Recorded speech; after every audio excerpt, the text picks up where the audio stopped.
Welcome back to the Webby O'Neill channel, and thanks for joining us for another video. I've got to be honest with you, I'm actually running out of words now to how to describe Manchester United's performances, the results, and the reality of where Manchester United currently sit as a football club. Get involved in today's chat, please, with your own opinions. Have your say, and we'll try and discuss some of your comments throughout today's video. 2:30, I got to bed last night, woke up at 6:30, but how are you feeling? Well, I want a conversation today, and I am holding back my anger, my frustration, not just at the game last night, but over the last 12 months since Sir Jim Ratcliffe walked in here. This club is in a complete and utter mess. And I, hopefully, can hold back and have a conversation with yous out there today. Yeah, I've got half an hour left, so let's see how that goes later on in the video. But it took an amount of pressure last night, Amorim, on his tactics, his formation. Will he change it? Won't he change it? And he's always been straight down the middle since he walked in. It's either my way or the highway, so to speak. Yeah, well, it's his way or not at all. And the thing is, he won't change.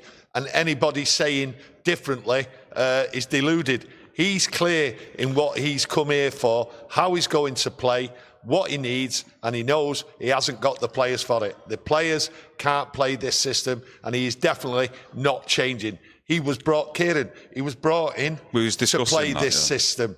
Yeah, we was discussing it just off video as we come on, that it's INEOS, the people in the background, the ones who are making the footballing decisions, believe it or not, who brought him in to play this system. So you can understand why he's not going to deviate from that planning, and it's the only system that he currently probably knows as well that works for him, but it's not working for Manchester United. But surely at some point there will be some serious conversations if results don't turn around. You look at that fixture list, what's coming up in January, of will they have to change it though?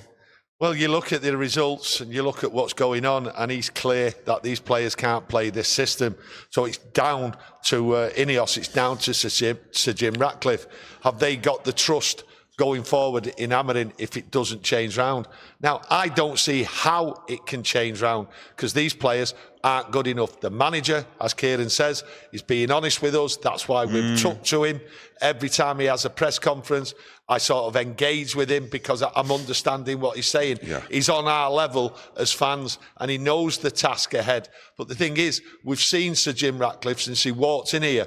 This time last year, he was supping champagne. I don't think he's supping champagne tonight because I don't think he knows what to do here. He's done it at Nice, chopping and changing. And I think this task of turning Manchester United round, I think he's just hit a brick wall here because he doesn't know what to do. He can't change it, in my opinion. He can't change it. He's got to suffer. Yes, Amorim has to make a little couple of tweaks here with players, possibly get them going, possibly one or two academy players, but he can't bring players in. One of the things he spoke about last night, and this is the problem we've got, and Sir Jim Ratcliffe's got, we can't buy players, there's no money. He told us that. Yeah, you talk about academy players coming in though. Is it the right thing to do though? Bring young kids into a toxic squad like that with no leaders? I think what you've got to do, you've got to bring them into the squad, but only bring them into the squad when players have been removed. So if we remove 2, 3 players, what are just not good enough, or the contract's running out in January, then you bring 3 players up, because it's clear to me what Amorim's saying, there's no money there, and he's telling the press, you know the situation. Well, the situation is, and he's telling you, there's no money. So it's not going to change. So the pressure goes back on Sir Jim Ratcliffe now. Does he stick or does he twist?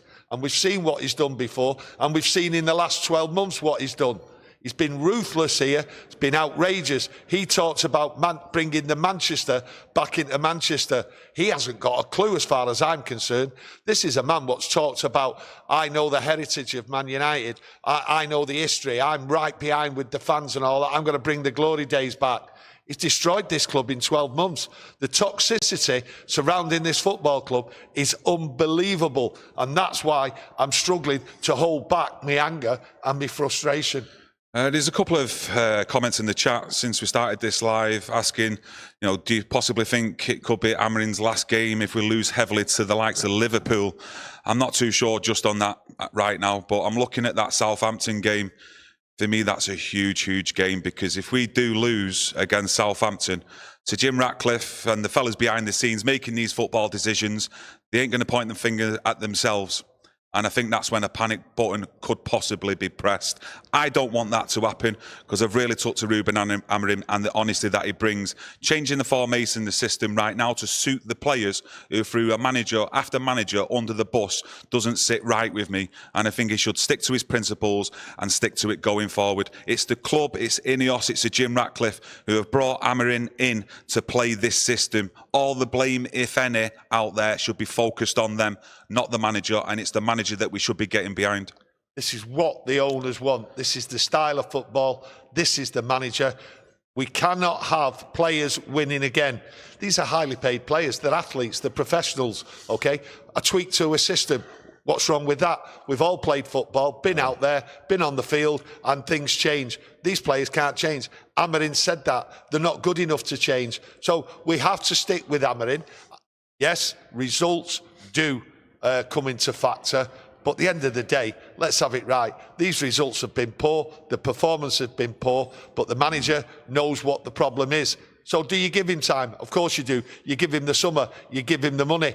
They know there was a problem when they brought Ruben Amorim. That's why they got rid of Erik ten Hag, right? The players didn't want to play for Erik ten Hag. Now they're not playing for anybody. So what do? Do you get rid of Ruben Amorim, bring in another manager, knowing that these players are so toxic that they can't play any system and they don't want to play for any manager? It has to end. We have to stick with it. The results will come at some point. The results will be bad at some point, but we have to stick to it till the summer, and then hopefully the changes will be made. You can't be giving money into January to spend on players to bring into this. There has to be a full clear out, and the responsibility is down to the manager and the people what run it, and that's down to Sir Jim Ratcliffe. But as he got the bottle, he seems to be changing his mind. He's ruthless on things. He doesn't care, okay? He doesn't care about the fans, no matter what he says. And I've been critical of Sir Jim Ratcliffe. When he came in, I was critical of him. And I was hoping that he did the best and he turned Manchester United around. And we have had 12 months of absolute waffle from these people, INEOS and Sir Jim Ratcliffe. And I believe they don't know what they're doing. This is too big for them. Too big. I was looking at the game last night, and credit to Newcastle through gritted teeth on their performance, in particular the first half performance. But I was looking at that Man United starting 11 thinking, out of all them players, who would actually get into that Newcastle starting 11? And I could only come up with one, really, and that was Ahmad. Now, tell me any latest news out there. Has Ahmad actually signed a new deal? Because can't he talk to clubs now from the 1st of January? Well, my understanding... Big problems. My understanding is he can talk, and tell us if we're wrong. He can talk to other clubs. But here you go again. Sir Jim Ratcliffe, we've got the most exciting young player, okay, in Ahmad, okay? He's delivered on the pitch. He's delivered on the pitch. You give him a run of games, the football's flowing, he's flowing, and he's the star man. And we have not signed him up. And when I say we, Sir Jim Ratcliffe hasn't signed him up. Do you know why? Because they don't want to give him the big money, what he deserves as the star player. Now, from Ahmad's point, he's probably thinking, well, hang on a minute. I'm in this team. I'm the one performing, and you've got players on £350,000 a week who don't care. Well, give me my due, and he is due a pay rise. Yeah. How big that is, clearly, it's not big enough. Now, he can go anywhere he wants.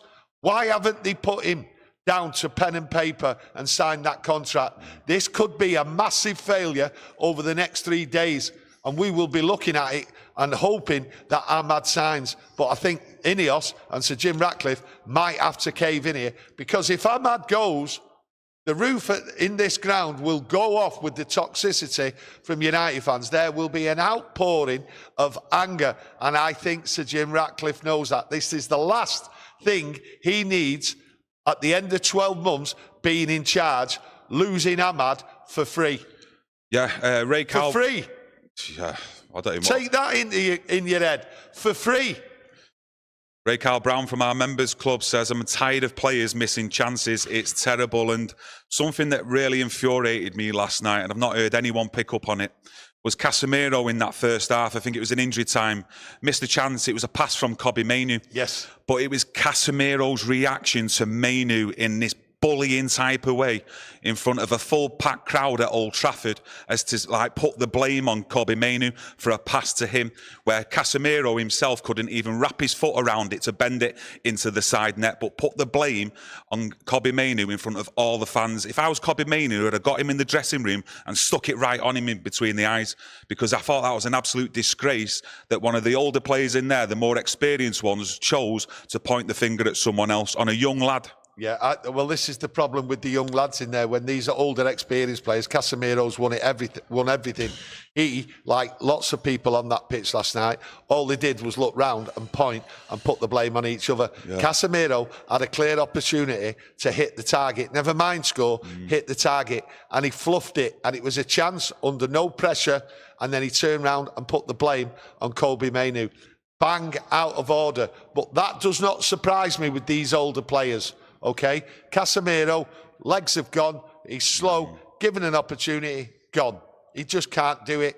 Yes, he's been out for a month, but there's no excuses for missing the target from that position last night. And it is, and I think it is a form of bullying. And these youngsters, right, I think their shoulders are down and they're keeping their heads down and keeping their mouths shut. And this is why I wouldn't bring any academy players in when you've got older heads in the dressing room like that, pinpointing younger players out in front of everyone on the pitch when it's not even really their fault. It's the younger ones that we've been relying on over the past 2 seasons, maybe more, to dig us out of certain positions and take this team forward. You got Casemiro doing that. Honestly, that was probably one of the worst things that I seen last night. On the other side of it as well, Xerxes coming off, getting booed. What did you think of that? Let me know what you thought of that. Look, the club's toxic, okay? And I think when you look at it, Xerxes was unfortunately, right, he cops it last night. It was an overall frustration by the fans because of the players not caring, and I've not heard that before. Not in my head. I can't remember that toxicity towards a player coming off, and I just think it was unfortunate. But I think it was like a groundswell of like anger and frustration from United fans, and unfortunately for Xerxes, he cops it. Been playing very, very poorly. Unusual to see a player come off after 32, 33 minutes like that. But that was down to Amorim. And Amorim can't escape full criticism for last night. Xerxes should never have started that game. Mainoo should have been on the pitch. Maybe positional change or anything like that. Maybe Eriksson could have gone further up front. I don't know. But he should never have started Xerxes up there. He did not know where he was playing. He had no help from players. He doesn't get that because he just runs around. Because I do believe, I don't know where he thinks he's playing. He might start in a position, but he never stops there. Yeah, Keith Stitt says Casemiro did the same to Maguire. He needs to go. Yeah. Casemiro is done. And he was actually having a go at Maguire when really it was Martinez who should have been spotting Isak, but got on the wrong side of him. But he's been doing that quite a bit, though, recently, Martinez. If you want to have a chat about him and his performances, a so-called leader in this dressing room, please get it in the chat. Some man for one man says, I've been strange ways pronto if I spent 5 minutes in that dressing room. And like you've just been mentioning there about the crowd and the overall atmosphere, the mood, it's not good at the moment being a Manchester United fan. No, if you look at last night on the pitch, okay, you can go a goal down through in any circumstances. Yeah. But what you want to see a reaction. But what everybody seen last night, when we went a goal down, did you see how all the players trudged to the kickoff? They're just walking with their heads down, slumped. They weren't talking to each other. Yeah. It's void of any enthusiasm or aggression in that squad. They just accepted it, shoulders down, head on the floor, and just walking. Where was like the leaders on the pitch screaming at each other? I mean, they were all guilty of it. But like I said last night, when they walked out, this is on my match reaction, I turned around and said, everyone walked out there on that pitch, brain dead. And it continued right through that first half. Everyone was brain dead. There was nothing there. That's how bad we are as a football club. That's how bad it's got since the moment Sir Jim Ratcliffe's walked in here. It's like bad vibes with the suits. It's bad vibes inside there with all the workers. It's bad vibes at Carrington. Horrible vibes in the changing room. The fans are toxic. But there's one thing about the fans. They all listen to Ruben Amorim, okay? And we all get it. We all understand what he's saying. We get clarity from him. okay? And the clarity is he's not changing. So how anyone can come out there and say, oh, he's going to change his system or he needs to change his system. You can't change your system with these players. They've shown you they're not capable or they don't want to play. They can't be bothered. You know, they've got the wages, they've got the contracts. They're not in for the fight. They're not here for the fight. So the problem is, I don't think we've actually got 11 players who are here for the fight and willing to put it all on the line when they step over that line on the pitch, though. That's the problem. We might have 3 or 4, possibly 5. But after that, you know, when we do go a goal down or we do have setbacks, you know, you're looking around the team there and it's non-existent. Well, we got rid of a player who had the fight in McTominay. I know some people out there don't like McTominay, but he had the fight. He was willing to get up there, willing to get back, willing to stick the boot in. And he did stick the boot in, and he took a few challenges as well. Our best player from actually defending set pieces as well. Well, he was always there cutting the cross out with the headers. He helped out in defence, but he scored goals as well. We haven't got, I've not seen a player who's committed to fight. Not the greatest of player, but he helped that team, and we haven't got them players. And like I say, when they scored Newcastle, the players were dejected, head down. There was no fight, just pure brain dead. But it's got to change. I don't know how it's going to change, but Ruben Amorim isn't going to change. No. It's down to the players, and this is the problem. Do we stick with watching what we've got, accepting what we've got, and hope that Ruben Amorim gets something out of him in this system?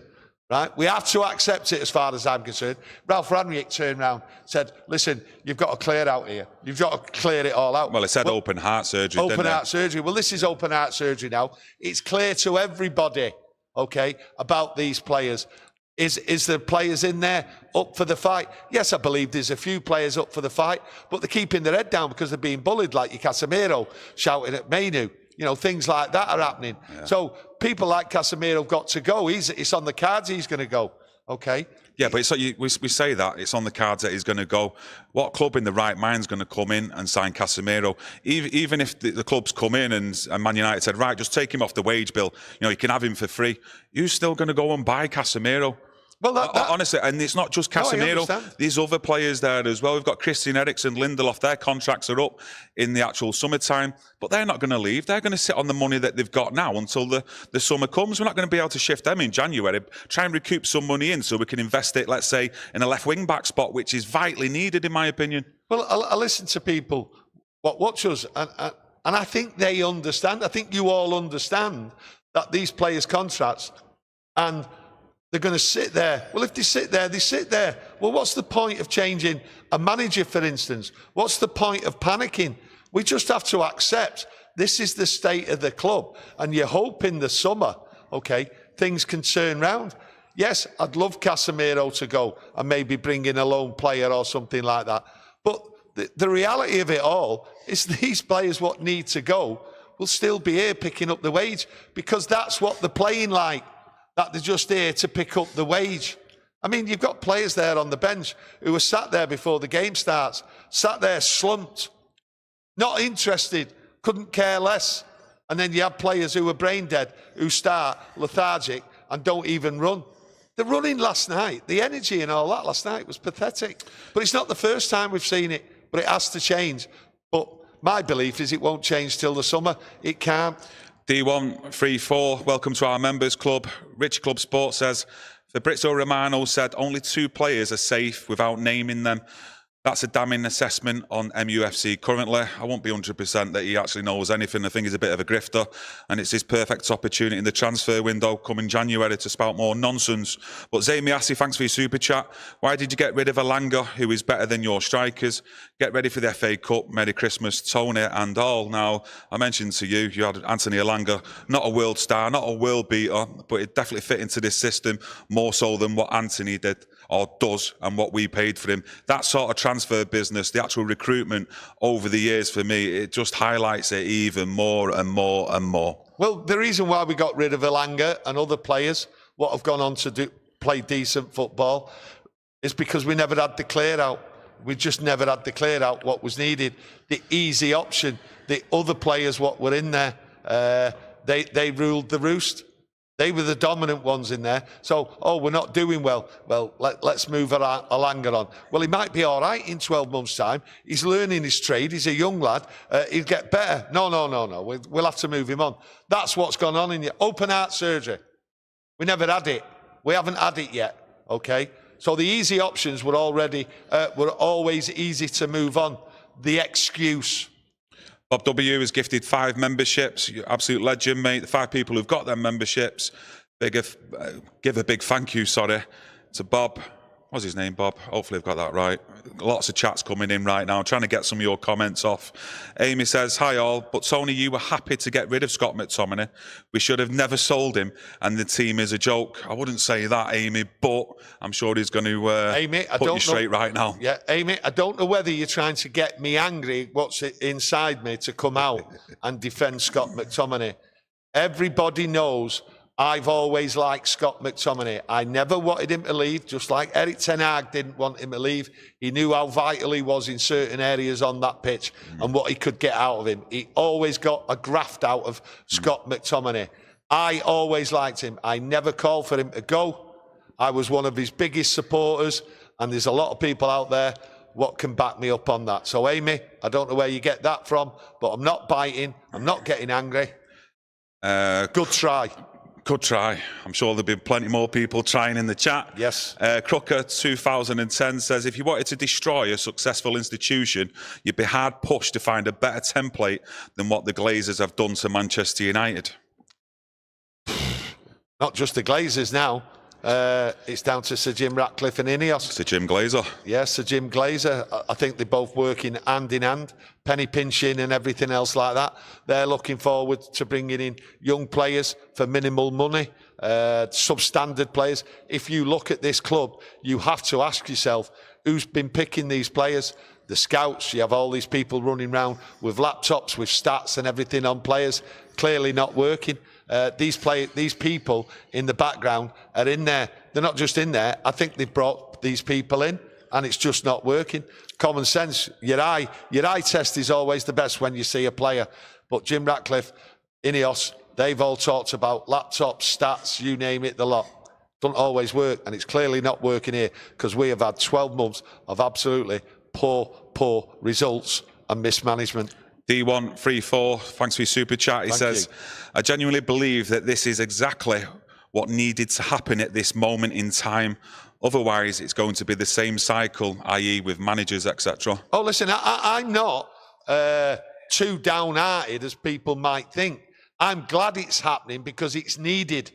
But what isn't needed is to get rid of this manager, because we keep getting rid of managers, okay? Keep the manager, then bring in new players, okay, to fit the system. Ruben Amorim knows what he's doing with this system. It's just that these players haven't got a clue, okay? I'm happy it's happening because it is needed. It's overdue, years overdue. And we did, listen, people have talked for years now about a crisis. We need a big clear out and all that. Well, here we are.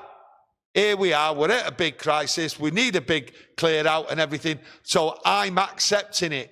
But I did tell you, and I've told you from the beginning of the season, carnage and chaos is coming. Well, in that carnage and chaos, you have to have it full hit, right in the face, the proper carnage. Well, let's have it now, okay? Stop worrying about relegation. I told you that conversation would turn, okay, to relegation. That won't happen in my opinion, okay?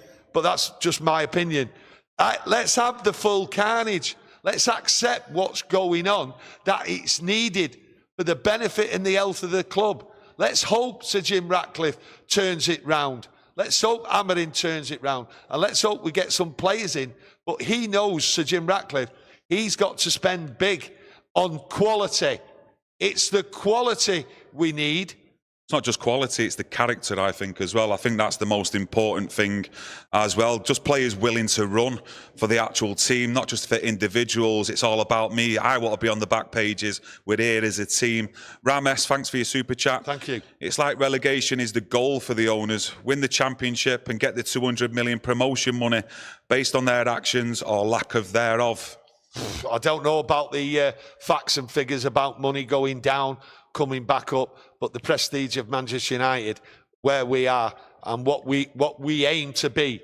Have a Wembley of the North built here, 100,000 seat stadium, global empire. Snapdragon have just joined in, one of the biggest global brands going, okay? For the future, it's all there, the technology, the lot. What, going down? That's not the goal for Manchester United, certainly not. What it is, it's mismanagement, misunderstanding, and people lack of caring about Manchester United.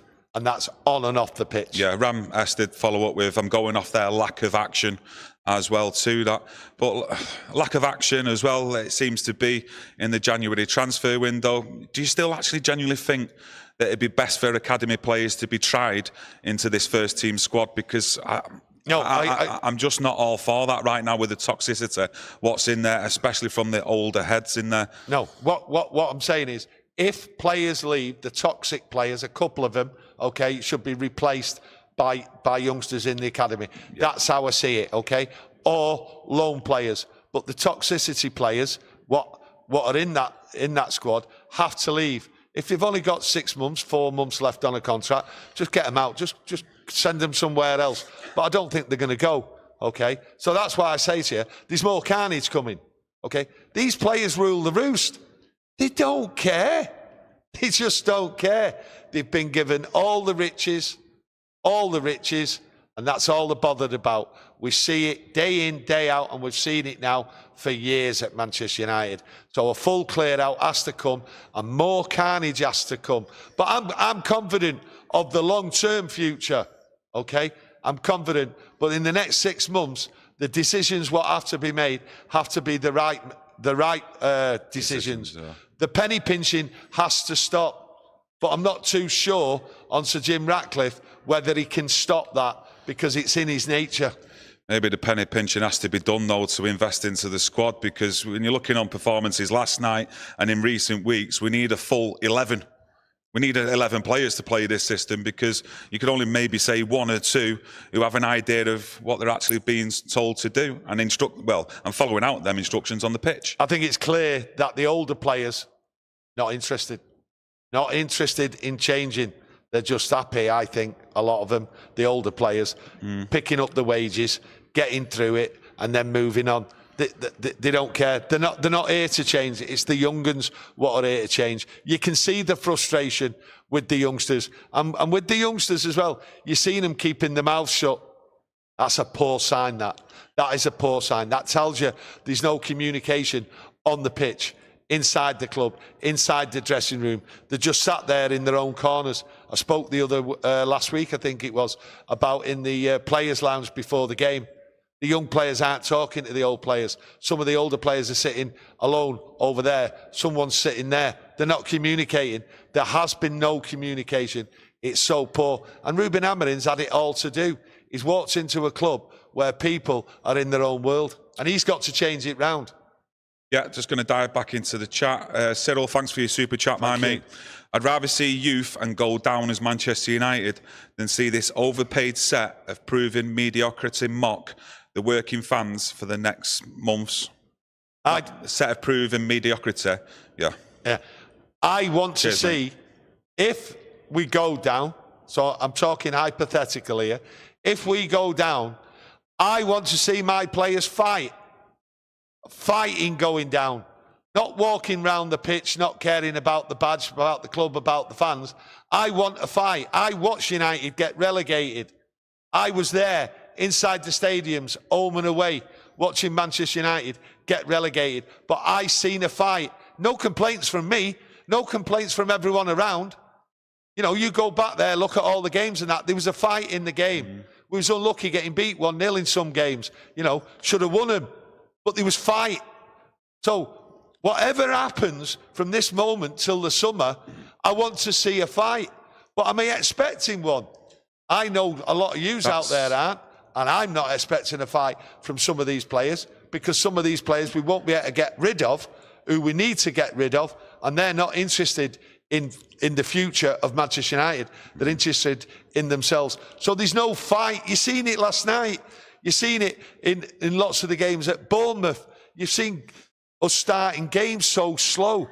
First half, second half. How many goals do we concede early? It's a joke. Yeah, just going back into the chat. Ron, thanks for your super chat. Odds on United relegation, 50-1 odds. If City relegated, 12-1. They would take one spot, so a team stays up. Only 2 others go down. Thanks for that, my mate. Thank God there's a pack of cards in the equation here, you know, shuffling about. So we've always got City, might get us out of it.